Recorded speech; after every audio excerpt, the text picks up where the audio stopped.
Beaucoup de gens croient que s'ils ont quelque chose, comme par exemple plus de temps, plus d'argent ou de l'amour, ils pourront enfin faire quelque chose, comme se marier, écrire un livre, commencer un projet, voyager, acheter une maison. Ce qui leur permettra enfin d'être quelque chose, c'est-à-dire heureux, en paix, content ou en amour, et j'en passe. En allant au bout de cette logique, vous comprenez que les gens attendent d'abord d'avoir quelque chose, puis ensuite de faire, et enfin d'être. Donc avoir, faire et être. En ce sens, ils inversent le processus créatif qui est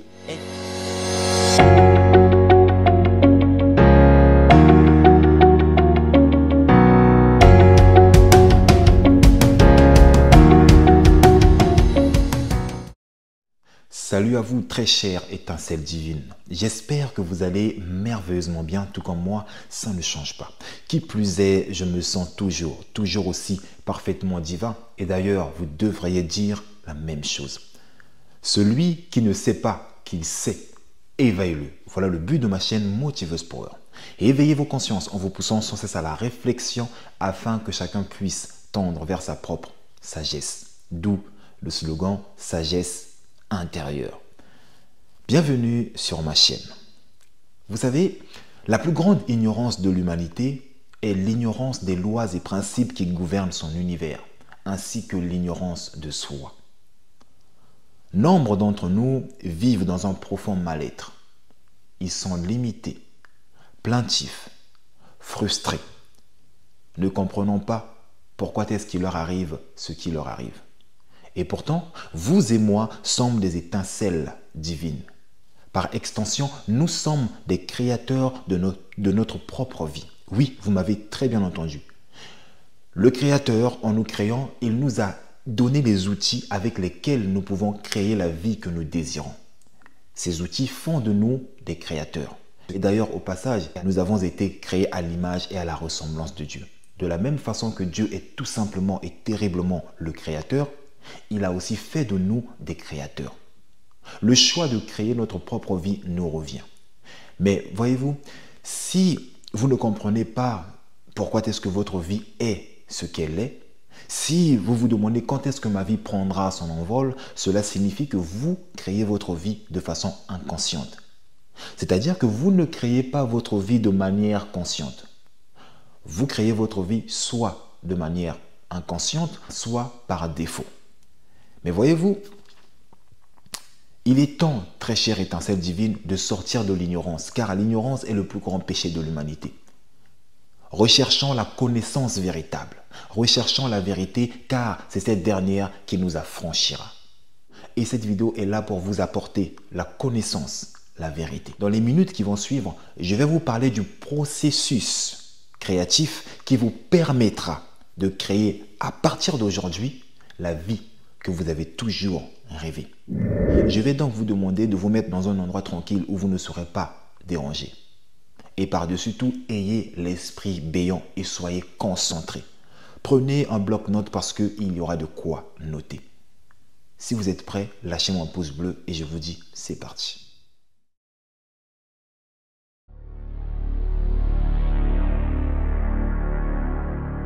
Le processus créatif dont il est question dans cette vidéo, c'est le paradigme être, faire et avoir.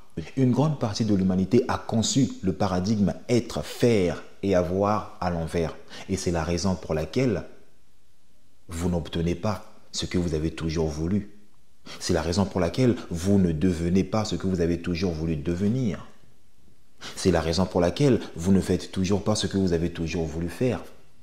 Permettez-moi d'illustrer cela afin de vous aider à mieux comprendre ce que je suis en train de dire ici.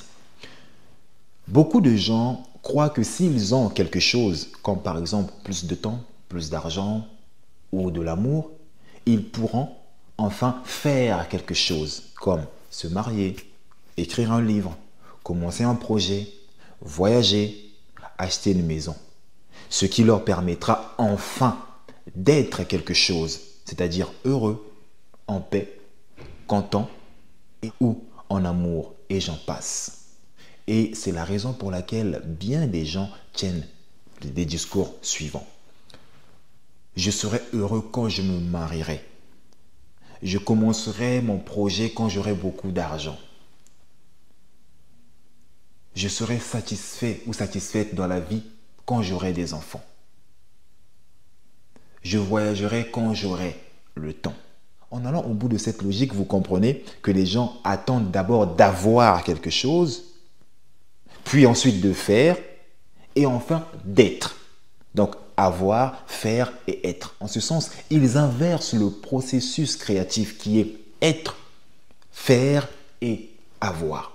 Et maintenant, tenez-vous prêts. Si vous voulez créer votre vie de façon consciente, vous devez comprendre le langage de l'univers. Vous devez travailler avec et non contre le processus créatif qui est être, faire et avoir. Vous savez, dans l'univers tel qu'il est réellement, par opposition de l'idée que vous vous en faites, le fait d'avoir ne produit pas le fait d'être. C'est tout le contraire. C'est le fait d'être qui produit le fait d'avoir. Autrement dit, vous n'avez pas besoin d'attendre d'avoir quelque chose pour ensuite être quelque chose, comme je vous l'ai dit plus tôt. J'attends d'avoir plus de temps pour commencer à écrire. Non, vous devez d'abord être. Car c'est l'état d'être qui produit le fait d'avoir. Permettez-moi de bien vous l'expliquer.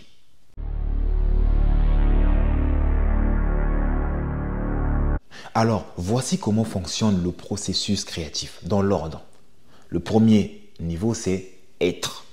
Le deuxième, c'est faire. Et le troisième, c'est avoir. Tout d'abord, vous devez être la chose appelée heureux, content, riche, libre, marié ou que sais-je d'autre. Ensuite, commencez à faire des choses à partir de cet état d'être. Et en vertu de la loi de cause à effet, toute action produit des résultats. Autrement dit, petit à petit, vous commencerez à vous apercevoir que ce que vous faites vous apporte ce que vous avez toujours voulu avoir. Très chère étincelle divine, permettez-moi donc d'insérer là-dedans un témoignage qui est en accord, en harmonie avec tout ce que je suis en train d'avancer là. Je connais une fille qui mettait un pourcentage de son salaire de côté pour préparer son mariage. Certains d'entre vous me diront, et alors, il n'y a rien d'exceptionnel dans le fait de mettre des sous de côté pour son mariage. Ça, je vous l'accorde. Mais voyez-vous, ce n'est pas le fait de mettre des sous de côté qui m'a le plus choqué. Ce qui m'a le plus intrigué, c'est que durant toutes les années où elle mettait des sous de côté pour son mariage, elle n'avait pas de copain. Elle n'avait pas de fiancé. Elle n'avait pas de prétendant. Elle n'avait personne, c'était une célibataire endurcie. Voilà une célibataire endurcie qui a pris l'initiative de mettre des sous de côté pour son mariage. Comment est-ce possible? Cette fille a travaillé de connivence avec le processus créatif ou a travaillé de connivence avec le pouvoir créateur de l'univers sans le savoir. Et c'est sûr qu'elle a fait inconsciemment ou elle a fait consciemment, mais en tout cas, elle a travaillé avec et non contre le processus créatif. Et au moment où je vous parle, elle est mariée et elle va prochainement avoir un enfant. Mais comment est-ce possible? Comment a-t-elle fait pour en arriver là?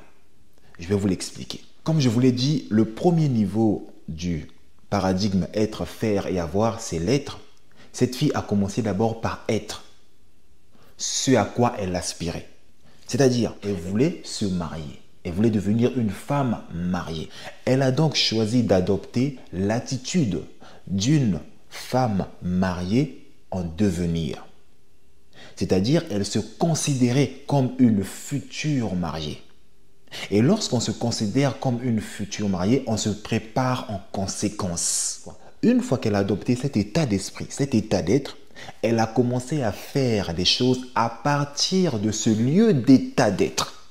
C'est-à-dire qu'elle a commencé à mettre des sous de côté parce que elle se considérait ou elle se croyait une femme mariée en devenir. Est-ce que vous comprenez? Bien qu'elle était célibataire, mais dans son esprit, dans son état d'esprit, c'était déjà décidé, c'était choisi. Pour elle, elle se considérait vraiment comme une future mariée. Et ensuite, ses actions ont suivi son état d'être.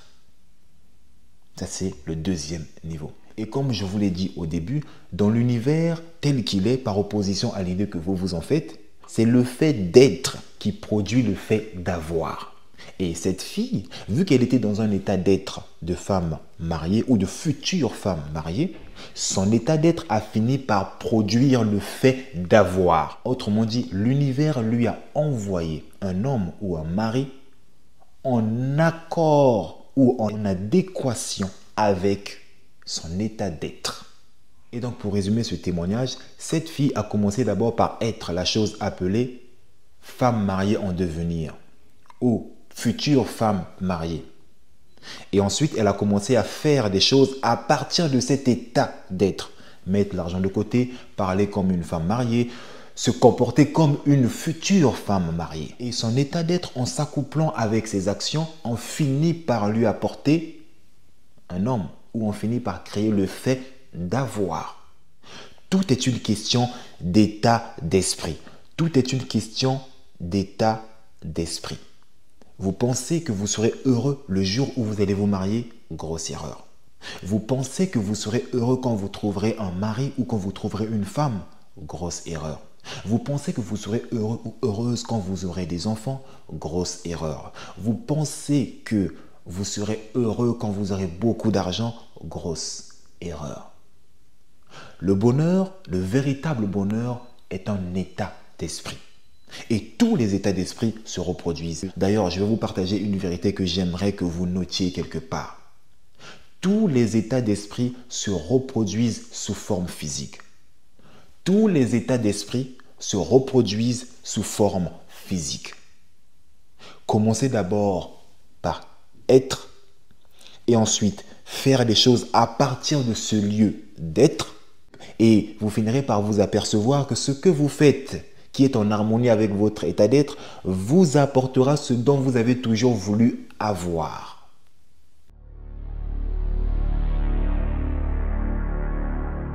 Suite à tout ce que je viens de vous dire, d'aucuns d'entre vous se posent des questions telles que comment être heureux d'abord ou être ce que l'on cherche à être si on n'a pas ce dont on pense avoir besoin.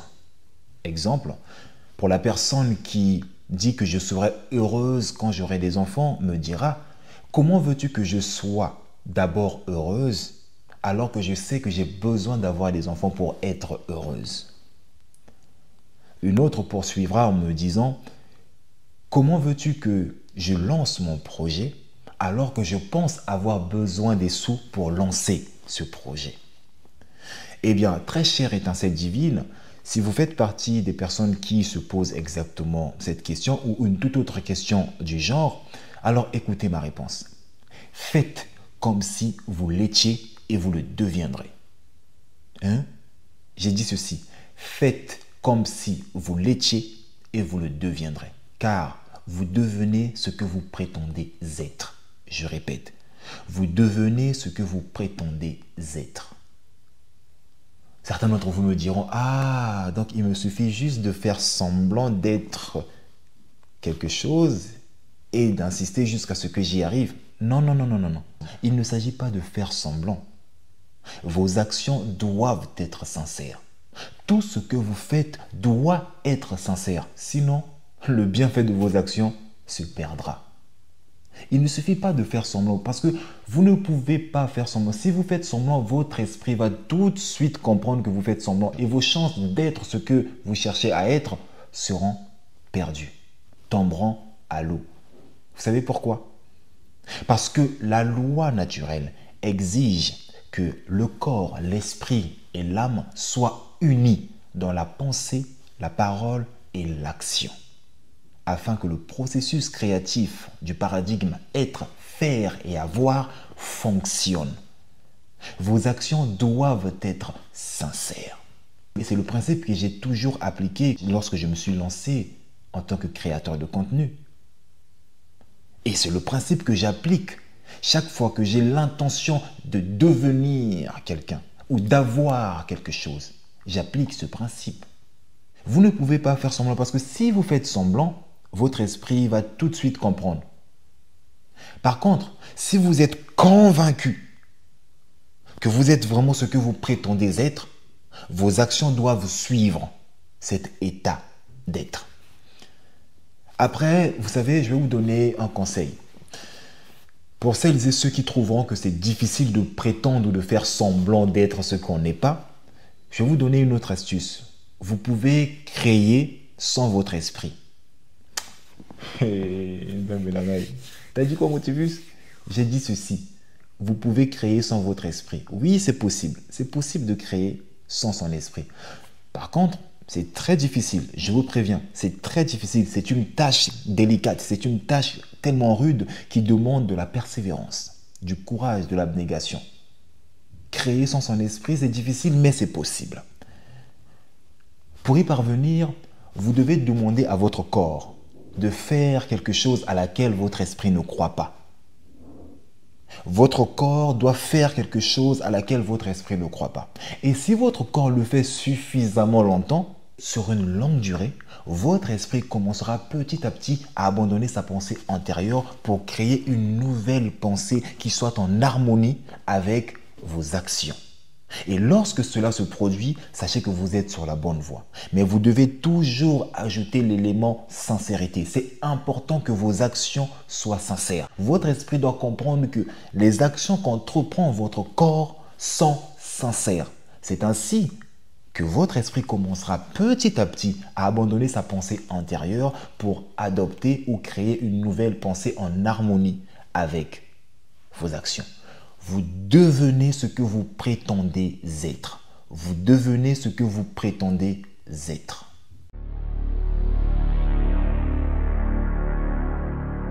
Pour aujourd'hui, très chère étincelle divine, je m'arrête là car je pense vous avoir donné suffisamment d'informations pour vous permettre d'utiliser le processus créatif de la bonne manière, c'est-à-dire de travailler avec et non contre le pouvoir créateur de l'univers.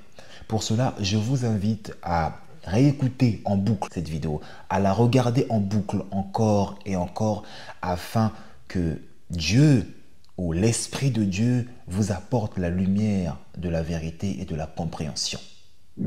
Et si cette vidéo vous a touché, ne la gardez surtout pas pour vous-même. Ne soyez pas égoïste. Ça m'a pris du temps, de l'énergie pour créer ce contenu pour vous. Donc ne soyez pas égoïste, ne le gardez surtout pas pour vous-même. Partagez cette vidéo tout autour de vous afin qu'elle touche d'autres étincelles divines qui utilisent à l'envers le processus créatif. Et sachez que vous serez un canal de bénédiction à travers lequel d'autres âmes vont découvrir ma chaîne Motiveuse Power. Je vous suis infiniment reconnaissant. N'oubliez surtout pas de vous abonner pour plus de contenu impactant, motivant, inspirant et qui vous aide à devenir qui et ce que vous choisissez d'être chaque jour de votre vie afin d'actualiser le meilleur de vous-même. Quant à moi, je vous dis à la prochaine vidéo et que Dieu vous bénisse. Ciao, ciao, ciao.